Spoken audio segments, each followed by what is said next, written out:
Hello everyone, good morning. তো তোমরা সবাই কেমন আছো? আশা করছি সবাই খুব ভালো আছো। আর আমার এই চ্যানেলে তোমাদের সবাইকে ওয়েলকাম।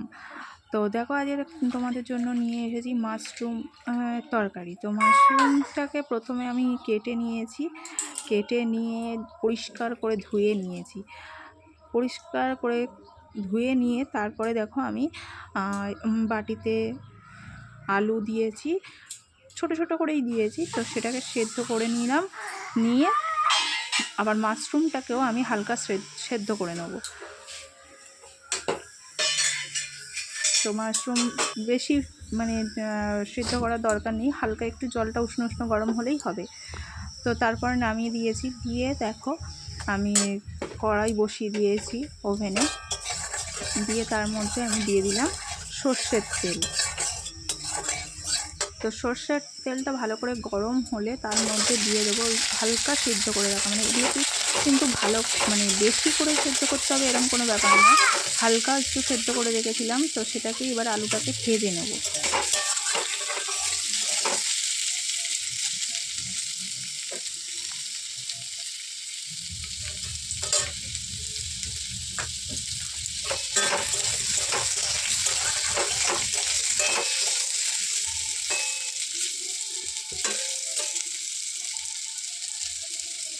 তো দেখো আমার আলু প্রায় ভাজা কমপ্লিট হয়ে গিয়েছে, এবার আমি তুলে ফেলবো। তো পুরো রেসিপিটা তোমরা দেখতে থাকো, কেমন লাগে অবশ্যই বাড়িতে একবার ট্রাই করে কমেন্টে জানিও যে কেমন হয়েছে। আর যদি ভালো লেগে থাকে তাহলে আমার চ্যানেলটিকে সাবস্ক্রাইব করতে কিন্তু ভুলো না। তো আলুগুলোকে আমি পুরো ভেজে নিয়ে তুলে ফেলেছি বাটিতে। তো তারপরে দেখো এর মধ্যে আবার একটু সর্ষের তেল দিয়েছি, আমি পুরো রান্নাটা সর্ষের তেলেই করলাম।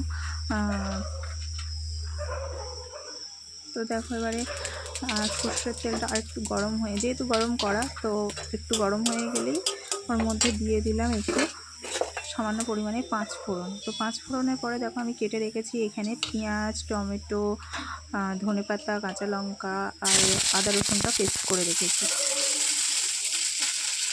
তো দেখো প্রথমে পেঁয়াজগুলোকে একটু লাল লাল করে ভেজে নেব।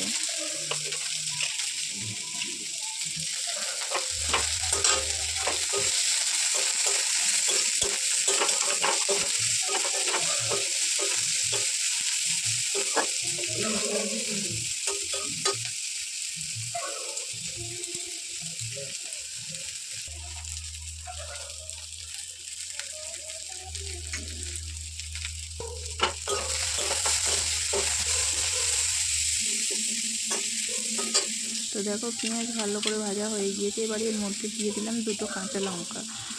তো তার মধ্যে এবার দিয়ে দেবো কেটে রাখা টমেটো কুচিগুলো,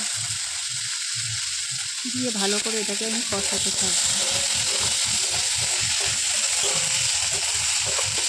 ভালো করে নেড়ে চেড়ে এটাকে কষাতে থাকবো।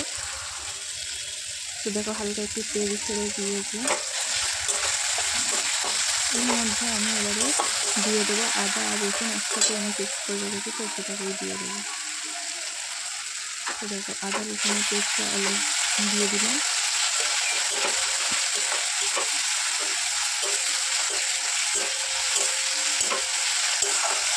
তো দিয়েও ভালো করে কষাতে হবে যাতে কাঁচা গন্ধটা না থাকে। তারপরে দেখো আমি দিয়ে দিলাম হলুদ গুঁড়ো, তারপরে দিয়ে দেবো আমি লাল লঙ্কার গুঁড়ো, যেটা কাশ্মীর পিঠা লাল।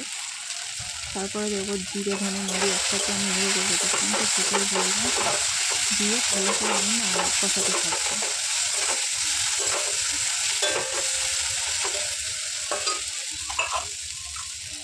তো দেখো তারপর হালকা একটু তেল ছেড়েছে যেহেতু, সেই জন্য আমি অল্প পরিমাণে একটু জল দিলাম। জল দিয়ে ভালো করে কষাতে থাকবো যাতে দেখবে আরও তেল ছাড়বে।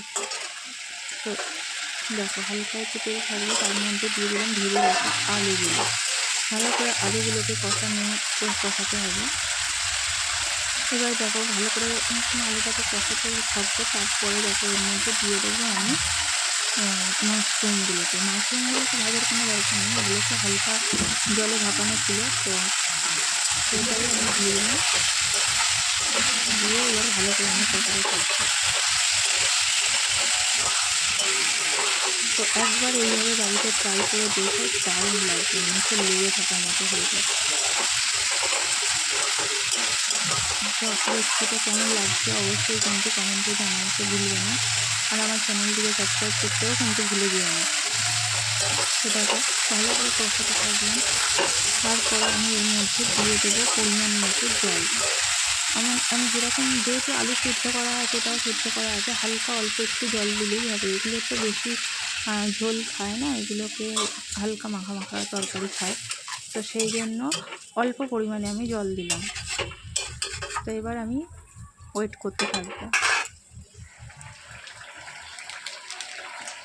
তো দেখো ফিরে এসছি আমি, আবার তরকারিটা ফুটছে, তো সেই জন্য এর মধ্যে এবার দিয়ে দেবো আমি গরম মশলার গুঁড়ো। তো গরম মশলার গুঁড়ো দেওয়ার পরে এবার দিয়ে দেবো আমি কেটে রেখেছিলাম যে ধনেপাতা কুচিগুলো, সেগুলোই আমি সব দিয়ে দেবো। তো দেখো পুরো ধনেপাতা কুচিগুলো আমি সব দিয়ে দিলাম।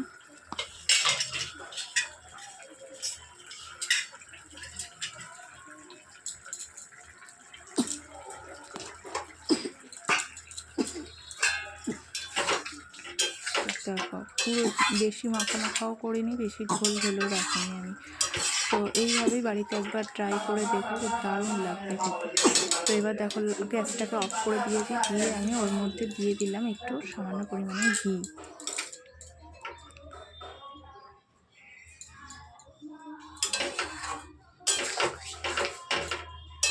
তো চলো এবার আমি এটাকে বাটিতে ঢেলে ফেলি। তো রেসিপিটা কেমন লাগলো অবশ্যই কিন্তু কমেন্টে জানাবে। দেখো বাটিতে ঢালার পরে দেখো মানে এত সুন্দর লাগছিল, আর খেতে তো অসাধারণ, খেতে অসাধারণ।